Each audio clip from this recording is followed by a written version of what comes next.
District immunisation officer ఎల్కే hospital doctor Ashok గారికి ప్రత్యేకంగా ధన్యవాదాలు. ఈ వేసవి కాలంలో స్ట్రోక్ వల్ల ఎంతో మంది ప్రజలు ఎఫెక్ట్ అవుతున్నారు కాబట్టి ఆ ఉద్దేశంతో సార్ గారి యొక్క సందేశము ప్రజలందరూ విని సార్ చెప్పిన సూచనలు తప్పకుండా పాటించి ప్రాణాలను కాపాడుకోవాలనే ఉద్దేశం ఈ అవగాహన కార్యక్రమం ఏర్పాటు చేయడం జరిగింది. సో గతంలో కూడా 10 years నుంచి ఎక్కడైతే ఈ విలేజెస్, ఈ గ్రామీణ ప్రాంత వాసులు, చిన్న చిరు వ్యాపారులకు ఖచ్చితంగా నేను వైరస్ ప్యాకెట్ ఇవ్వడం జరుగుతుంది. సామాన్య సేవల భాగంగా నా వంతు సేవలకు సార్ గారు కూడా ఎప్పుడు మాకు సహకరిస్తారు కాబట్టి సో సార్ గారికి కూడా ప్రత్యేక ధన్యవాదాలు.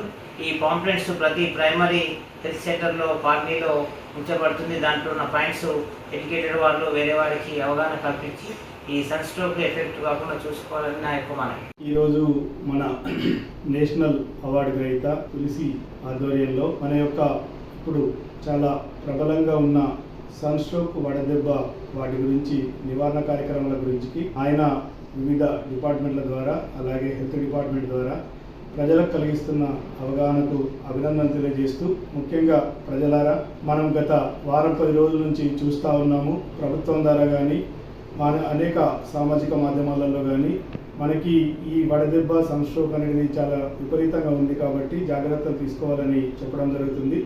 అందులో భాగంగా మీకు ఇప్పుడు ప్రజలకి వడదెబ్బ రావడము అనేది ఎందుకు వస్తుంది, ఎలాంటి నివారణ చర్యలు తీసుకోవాలి, ఎలాంటి జాగ్రత్తలు ఉండాలి అనేది ఒక 2-3 మాటల్లో చెప్తాను.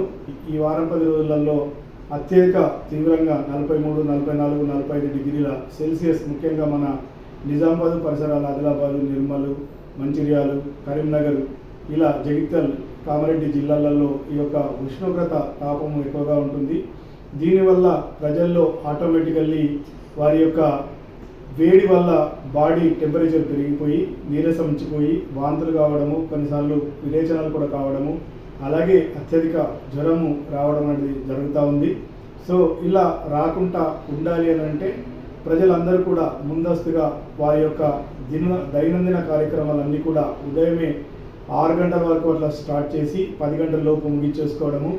ఇంతకుముందు అయితే 12 వరకు కూడా చెప్పేవాళ్ళం, కానీ ఇప్పుడున్న ఉష్ణోగ్రతల వల్ల 10 వరకు ముగించుకుంటే బాగుంటుంది. అలాగే సాయంత్రం 4, 4:30 తర్వాత సాయంకాల పనులు మొదలు పెట్టుకోవాలి.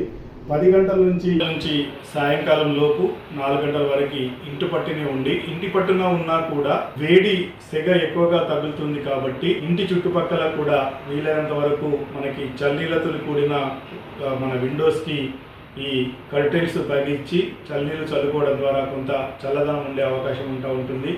కంపల్సరీగా మనకి డైలీ 3 నుంచి 4 లీటర్ల నీరు తీసుకోవాలి.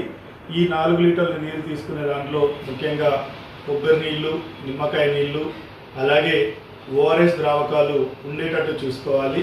మరియు ఒకవేళ జ్వరం కనుక వచ్చి వాంతులు కనుక అయితే ఇమీడియట్గా మనిషిని దగ్గరలో ఉన్న ప్రాథమిక ఆరోగ్య కేంద్రానికి కానీ హెల్త్ సెంటర్ కానీ షిఫ్ట్ చేయాలి. దానికంటే ముందు ఒకవేళ మనిషి అక్కడే ఏదైనా ప్రాంతంలో స్పృహ తప్పి పడిపోయే పరిస్థితి ఉంటే వెంటనే వారిని చల్లని ప్రదేశానికి తరలించి అక్కడ వారికి చల్లగాలి తగిలేటట్టు చేసి వారి యొక్క బాడీ టెంపరేచర్ తగ్గడానికి వీలైతే తడిగుడ్డలతో బాగా తుడిసి కొంత ఉపశమనం పొందగానే హాస్పిటల్స్కి తీసుకొచ్చి వారికి జ్వరం కనుక అత్యధికంగా ఉంటే పారాసిటమాల్ టాబ్లెట్ ఇచ్చి వారు ఏమి తీసుకోలేని పరిస్థితిలో ఉంటే అవసరమైతే ఐవీ ఫ్లూయిడ్స్తోని ఈ యొక్క వడదెబ్బల్ని నివారించడానికి అవకాశం ఉంటుంది. ముఖ్యంగా ప్రజలందరూ కూడా ఎక్కడ బయటకు వెళ్ళినా కూడా చల్లని పలచని దుస్తులు వేసుకోవడానికి ప్రయత్నం చేయాలి, కాటన్ దుస్తులు వేసుకోవడానికి. అలాగే వారు ఎక్కడికి వెళ్తున్నా కూడా వెంబడ మంచినీళ్ళు, ఓఆర్ఎస్ ద్రావకాలు ఉండేటట్టు చూసుకోవాలి. ముఖ్యంగా పిల్లల్ని చాలా జాగ్రత్తగా కేర్ఫుల్గా చూడాలి.